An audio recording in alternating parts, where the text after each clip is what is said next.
Teologi kitab Mazmur, satu kitab saja.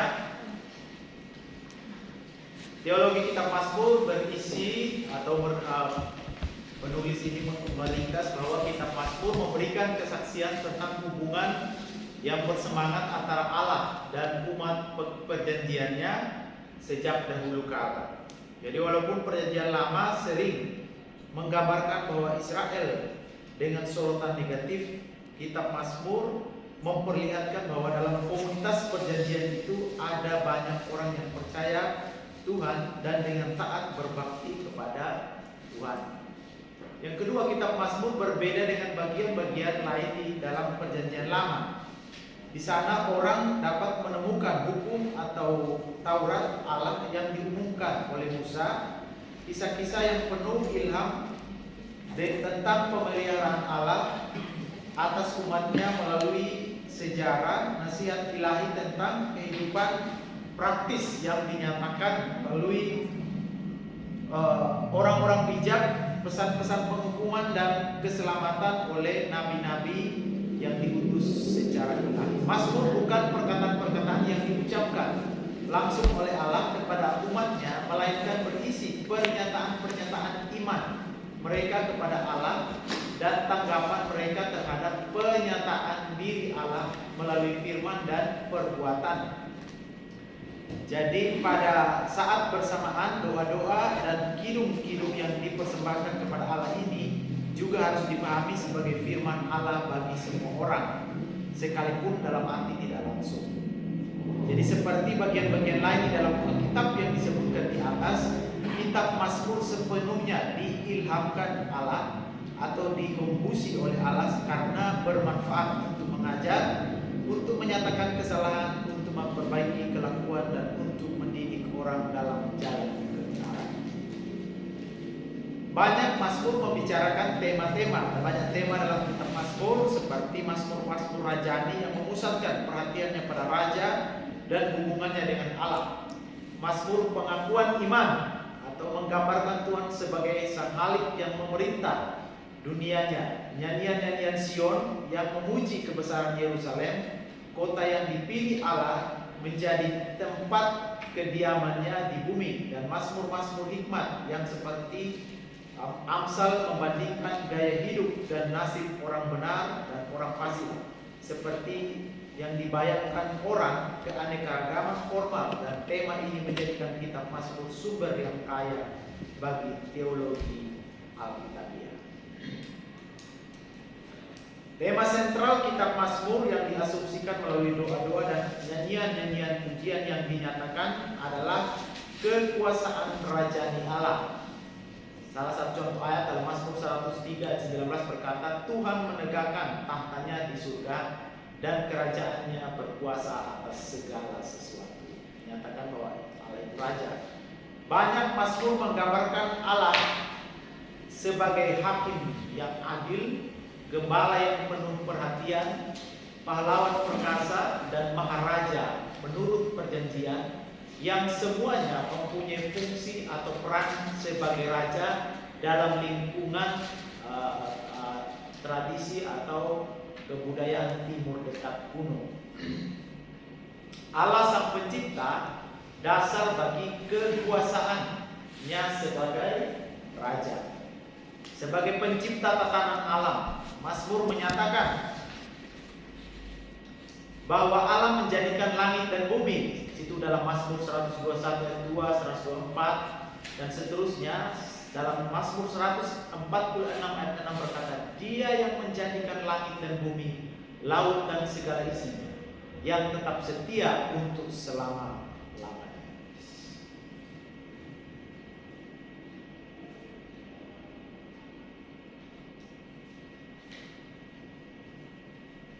Jadi pesan teologis kitab ini juga bisa diringkas begini: sebagai pencipta segala sesuatu, Allah mempunyai kekuasaan tertinggi atas tatanan alam, bangsa-bangsa dan Israel, umat yang unik. Allah melawan Allah versus Baal, ya.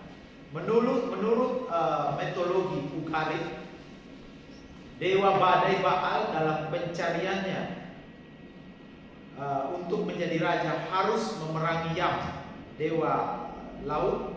Setelah melalui perjuangan yang hebat, Baal muncul sebagai pemenang. Pertempuran itu digambarkan sebagai berikut, yaitu dan tongkat pemukul itu menari dari tangan Baal, bagaikan seekor raja wali keluar dari jari-jarinya. Tongkat itu memukul mahkota pangeran Yam antara mata hakim Nahal. Yam roboh dan jatuh ke tanah, tulang sendinya gemetar, tubuhnya rebah. Baal menyeret Yam dan membalikkannya. Dia mengakhiri hidup hakim Nahal. Melalui cara perbandingan, beberapa mazmur hanya menyatakan bahwa Allah menjadikan laut. Jadi artinya bahwa untuk mendapatkan kekuasaan, Baal ini harus memerangi dewa laut.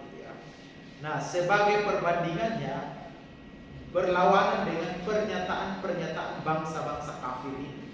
Tuhan bukan Baal atau Allah lain, menaklukkan kuasa-kuasa yang menimbulkan kekacauan, yaitu yang dikiaskan dengan laut yang bergelora.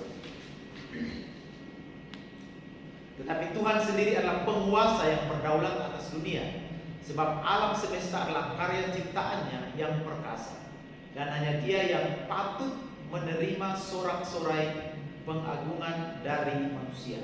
Sesudah menetapkan bumi dan menundukkan samudera yang bergelora, Dia memerintah bumi miliknya dari atas tahtanya.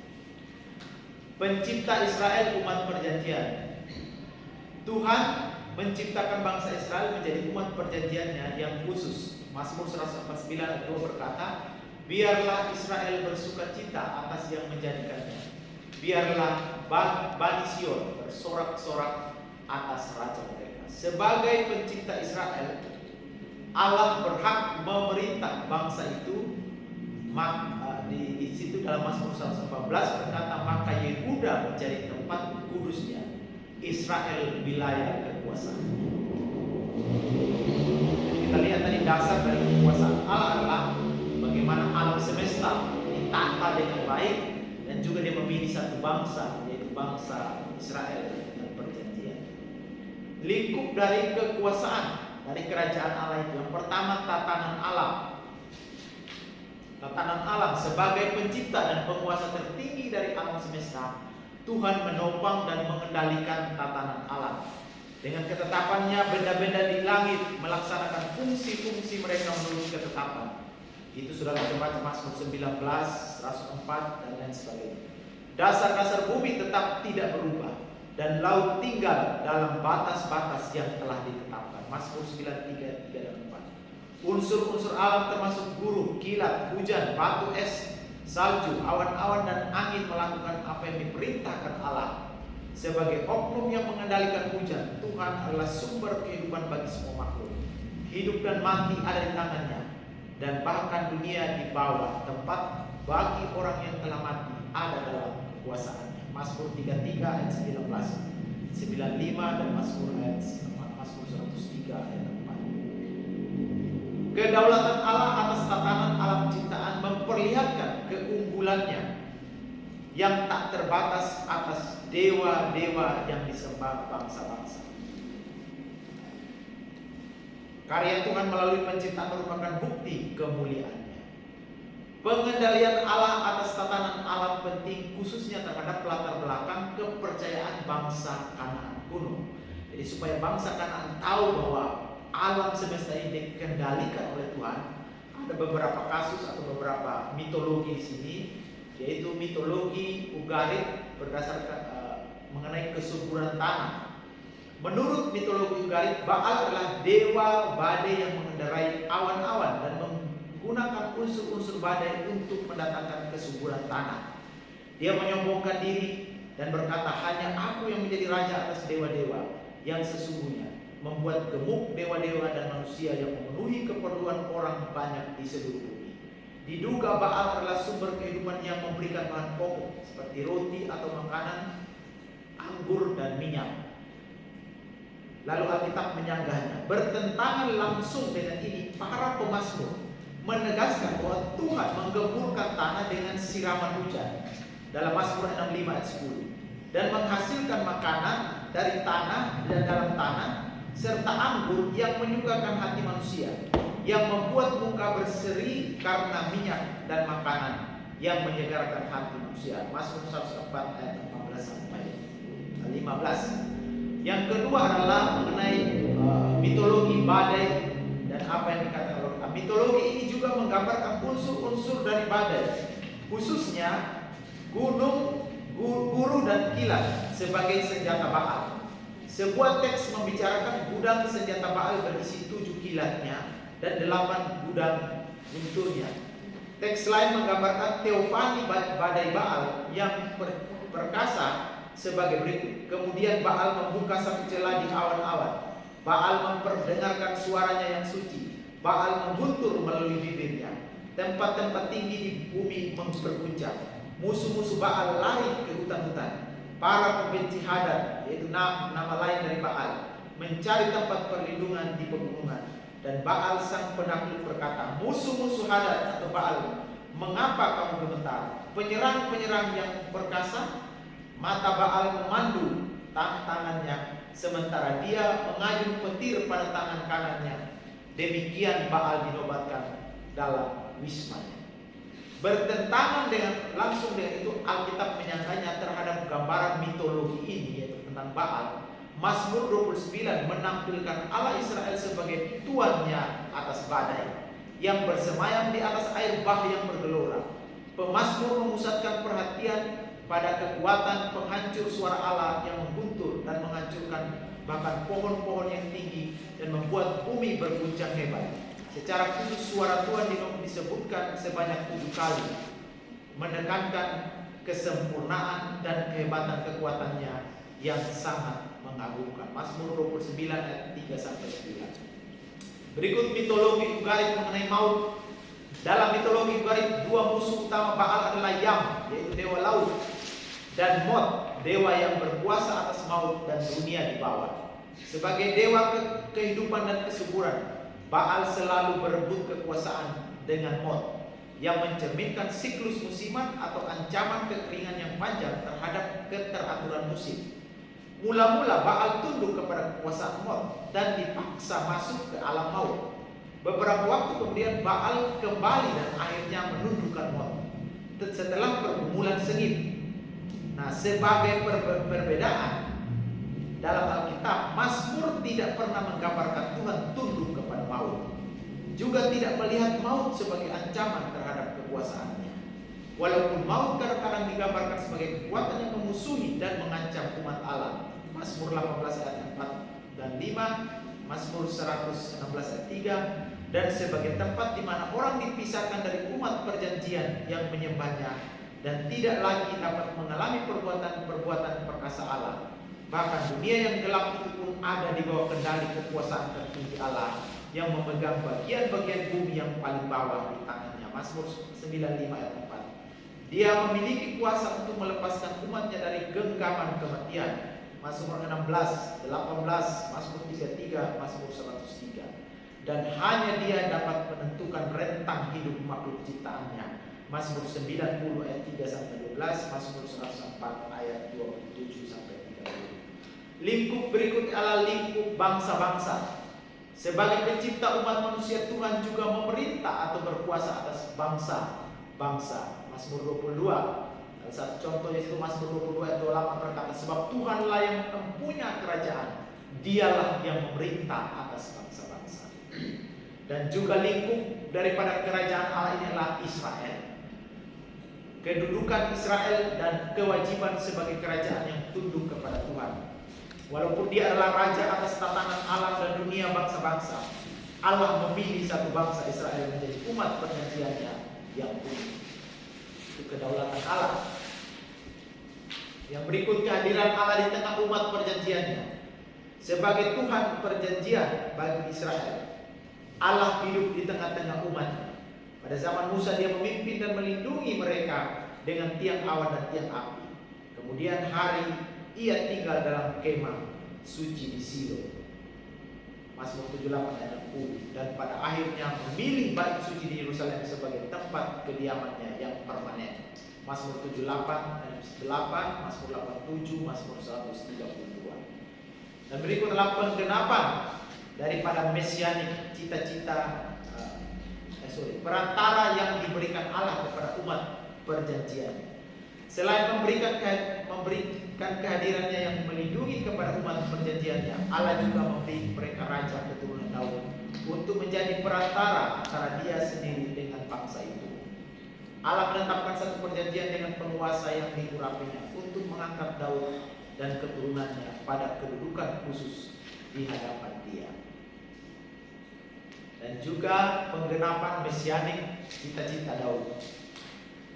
Seperti cita-cita Sion yang dibicarakan di atas, cita-cita tentang raja keturunan Daud yang saleh dan adil sebagai mana tergambar dalam Mazmur Rajani tidak pernah sepenuhnya tergenapi dalam kehidupan Israel pun.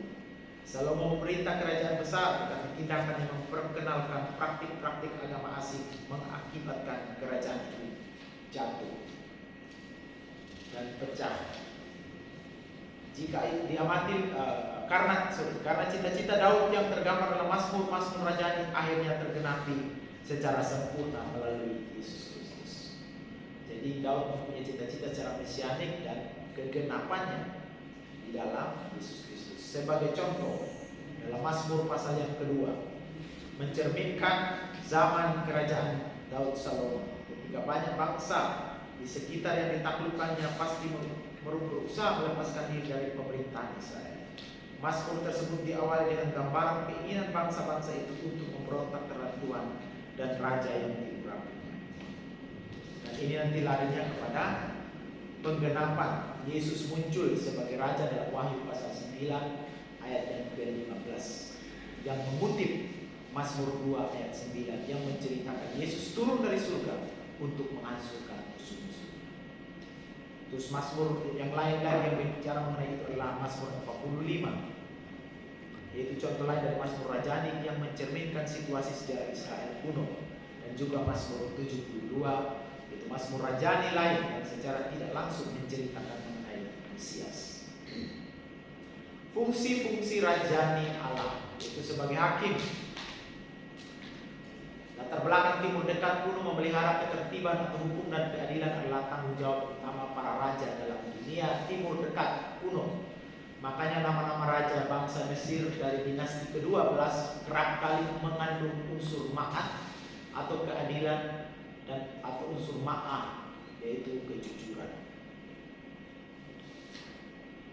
Allah sebagai hakim universal melalui gaya yang khas Timur Dekat kuno, beberapa nyanyian pujian dalam kitab Mazmur menggambarkan Tuhan sebagai hakim rajani yang menjaga ketertiban atau hukum dan melaksanakan keadilan di seluruh kerajaannya yang universal.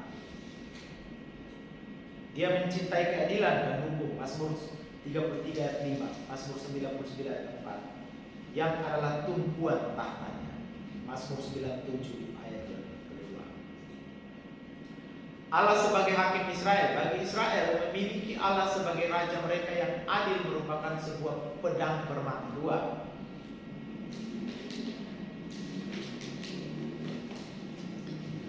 Dan Allah sebagai pembela hamba-hambanya yang benar. Dalam perannya sebagai hakim, Allah juga melindungi orang-orang benar di antara umat perjanjian itu terhadap orang-orang fasik yang melawan Dia serta berusaha membinasakan hamba-hambanya. Jadi kita bersyukur kita punya Allah yang menjadi pembela bagi hamba-hamba. Meskipun sekarang tekanan di mana-mana terhadap gereja, tapi kita punya Allah yang menjadi pembela atas orang atau hamba-hambanya yang benar. Amin. Amin. Diskusi panjang tentang pernyataan-pernyataan tak bersalah para pemazmur dan doa-doa berisi kutukan. Kalau kita baca di dalam Mazmur itu ada doa-doa seperti mengutuk sesama manusia. Kutukan-kutukan para pemazmur kepada musuh-musuh mereka mengajukan satu tantangan lebih besar bagi teolog Alkitab. Yesus memerintahkan para pengikutnya untuk memberkati dan mendoakan orang-orang yang mengutuk mereka. Paling tidak di permukaan, tanggapan seperti itu kelihatannya bertentangan dengan yang dijumpai orang dalam kitab Mazmur, di mana doa demi doa meminta Allah menghabisi para musuh itu. Barangkali Yesus sedang menuntut satu cara baru dalam menanggapi penganiayaan, tetapi sebelum orang terlalu cepat menolak atau mencela doa-doa para pemazmur yang berisi kutukan itu, ada beberapa pengamatan yang perlu dilakukan di bawah ini. Yang pertama, mazmur-mazmur itu semestinya tidak dipahami sebagai ungkapan kebenaran pribadi. Sebaiknya itu semua membuktikan keyakinan dan kepedulian mereka akan sifat Allah yang benar. Ketika berhadapan dengan musuh-musuh yang mengancam reputasi dan kehidupan mereka, para pemazmur itu tidak mau menyelesaikan perkara-perkara itu dengan kekuatan sendiri, melainkan dengan penuh iman menyerahkan hal itu kepada Allah sebagai hakim adil dan pembela mereka. Kedua, hukum-hukum spesifik yang diminta untuk ditimpakan kepada orang-orang fasik, kendati pun kadang-kadang kedengaran terlalu keras dan menyarankan roh balas dendam, sebaliknya membuktikan bahwa para pemazmur memiliki kesadaran kuat akan keadilan Allah dan perhatian mereka akan karakter Allah. Kematian orang fasik harus tegas dan setimpal, sehingga orang yang melihat akan terkesan dengan keadilan ilahi yang tegas dan pasti. Itu alasannya mengapa penulis Mazmur 109 dapat menyerukan kutukan atas musuh-musuhnya dan memohon agar anak-anak mereka menjadi miskin. Ayat 9, Mazmur 109 ayat 9 sampai 12. Yang ketiga, permohonan akan keadilan ilahi. Permohonan akan keadilan ilahi tidak terbatas pada kitab Mazmur atau bahkan Perjanjian Lama. Dalam Wahyu 6 ayat 10 diceritakan bahwa jiwa-jiwa para martir sedang berseru kepada Allah, meminta pembalasan darah yang bertumpah.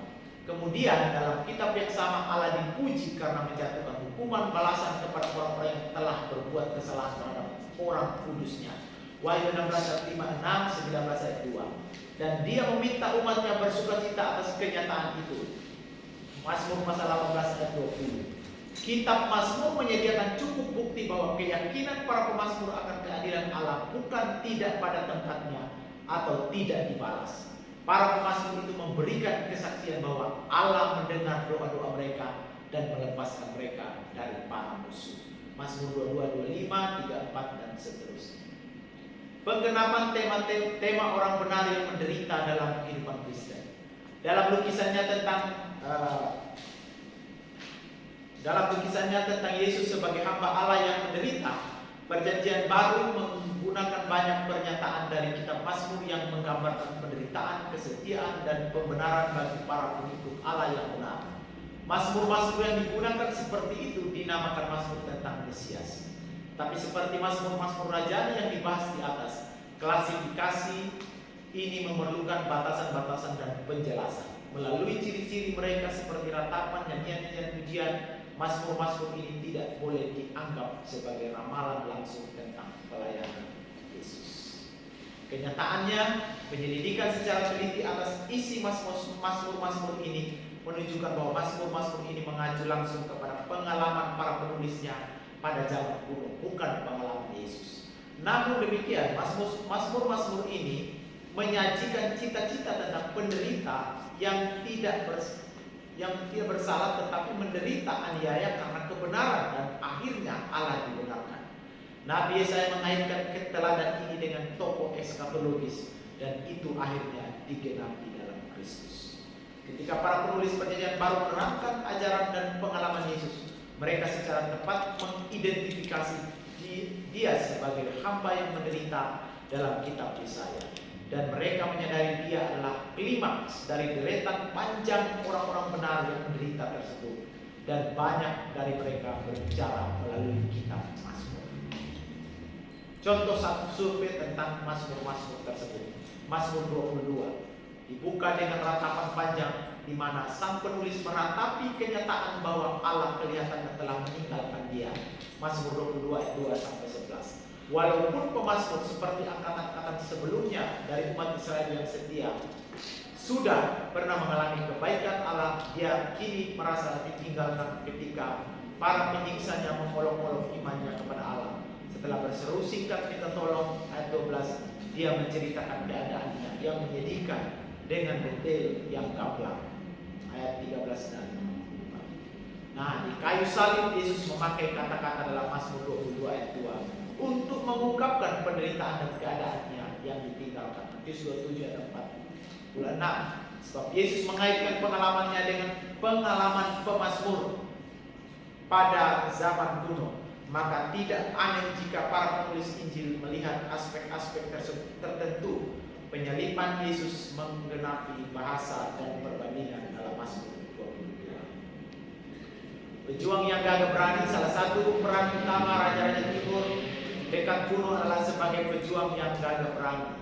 Raja-raja sering membanggakan keberanian mereka dalam bertempur. Misalnya penguasa bangsa Asyur bernama Asyurnapal II menggambarkan dirinya sendiri sebagai raja agung yang menaklukkan semua penguasa dan tidak kenal takut dalam pertempuran.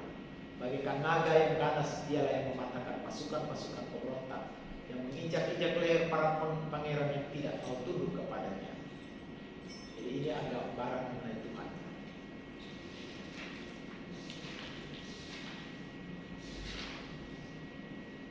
Sifat-sifat dan ciri-ciri khas Raja Ilahi. Diskusi sebelumnya mengenai kedudukan dan fungsi-fungsi Allah sebagai Raja telah menyoroti kedaulatannya yang tidak tertandingi, keadilannya dan kuasanya. Tetapi Mazmur-Mazmur tersebut juga menekankan beberapa ciri khas dan sifat-sifatnya yang lain memerlukan penyelidikan lebih teliti. Yang pertama, kebencian dan murka. Yang kedua, kebaikan. Yang ketiga, kesetiaan dan kasih setia. Yang berikut adalah murah hati dan belas kasihan. Murah hati dan belas kasihan. Ya, kalau saya jelaskan satu-satu ini panjang sekali, jadi saya singkat dulu ya. Tanggapan yang tepat terhadap kerajaan Allah, permohonan dan pujian. Kitab Mazmur adalah satu-satunya kumpulan doa-doa dan nyanyian pujian penuh ilham ilahi yang dimiliki oleh umat Allah. Seperti diketahui, kitab tersebut memberi umatnya pola yang harus diikuti pada saat menghadapi krisis atau mendapatkan kemenangan. Jadi tanggapan kita ini terhadap kitab Mazmur adalah menaikkan permohonan dan pujian kepada Allah. Permohonan itu iman kepada Sang Raja saat menghadapi krisis. Jadi kitab Mazmur penuh Mazmur permohonan di mana umat Allah berseru kepadanya meminta pertolongan di tengah kesusahan. Mazmur-Mazmur ini memperlihatkan ciri-ciri format tentu yang baku terhadap seruan pembuka meminta pertolongan, ratapan, permohonan, pernyataan keyakinan akan kesediaan atau kemampuan Allah untuk menyelamatkan, dan janji pujian di mana pemazmur berjanji akan memberitahu orang lain tentang kebaikan dan kebesaran Allah setelah kelepasan yang diberikannya. Jadi di situ dia mau supaya kita memiliki iman di tengah krisis yang kita hadapi dan terus menaikkan permohonan kepada Allah. Yang pertama adalah kita harus bersandar kepada Allah, mendekati Allah sebagai satu pribadi, keyakinan pada penyataan sifat Allah dan firman-Nya. Allah itu adalah Allah yang setia, Allah yang menggenapi janjinya, Allah yang penuh dengan belas kasihan dan membela umat-Nya atau hamba-hamba. Ujian itu menyatakan kebaikan dan keagungan Sang Raja melalui nyanyian-nyanyian syukur yang kita naikkan dan juga melalui nyanyian-nyanyian lainnya. Dan akhirnya pemazmur mengajak kita semua dengan berkata, hai segala bangsa, bertepuk tanganlah, elu-elukanlah Allah dengan sorak-sorai, sebab Tuhan yang maha tinggi adalah dahsyat, Raja yang besar atas seluruh bumi. Mazmur 47 ayat 23, ayat 2 sampai 3. Selesai presentasi saya.